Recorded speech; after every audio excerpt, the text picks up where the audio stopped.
When I was in my master's program in 2004, one of the things people don't tell you when you study international health is that, one, everyone comes from all over the globe, but then when it's all over in a year or two, everyone disperses across the globe. And I came straight through undergrad, so I didn't have a lot of life experience to draw on. And when it became clear to me, one day I woke up and all my friends were gone, and it became clear to me that I had no idea what to do with myself.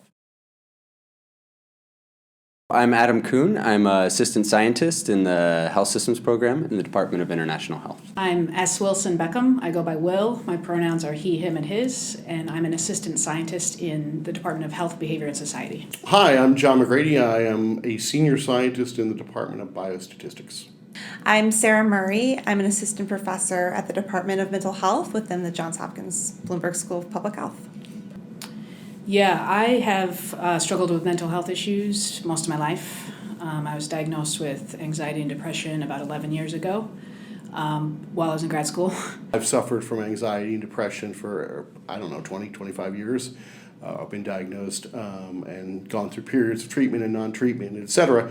Mental health problems are interesting because they're things everyone can understand, right? Feeling a lot of stress, feeling a lot of anxiety, it's something that resonates with everyone. And at the school, we're in a very, very stressful environment. So I think sometimes I kept wanting to say it was the environment and it wasn't me. And the bottom line is it was both. And I didn't need to expect myself to overcome it by myself. It wasn't that I wasn't dealing with the stress well enough or that I wasn't suited to do this kind of work. It's that I needed support. I started losing weight. I stopped eating well. I stopped doing a lot of things that made me me. And one of the things I did that helped kind of get me back on the path was to reach out to the counseling services within the university itself. In grad school, I wish I would have known how many more people were struggling. I did talk to a few other students while I was in grad school and struggling, and they were like, oh yeah, me too, what are you taking? And it was like, oh yeah, a lot of us are going through this. This is a very high stress environment. My classmates work harder, they're better at this. I don't have time to deal with this distraction. But in reality, the distraction was keeping me from doing, my best in school. So I guess what I'm trying to say is it's okay and it's important to make time for these things if you need them. As a student, you kind of don't want to open up about it in the way that you think maybe someone will be like, oh, it's an excuse, or you're trying to get out of an exam, or make an excuse for a bad grade or something like that. So there's a lot of pressure there, but I think that's unfortunate and inappropriate, and I think if faculty opened up a little bit more about it, I think it would help a lot of students. Perhaps, it took me a while to realize that I needed help or could benefit from help because I don't have it as bad as that person, or it's only temporary, or how's this going to help me anyway?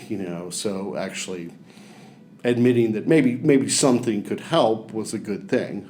I would say to students who are encountering mental health struggles to reach out, tap into all the resources that are there, pursue counseling, whether it's on or off campus.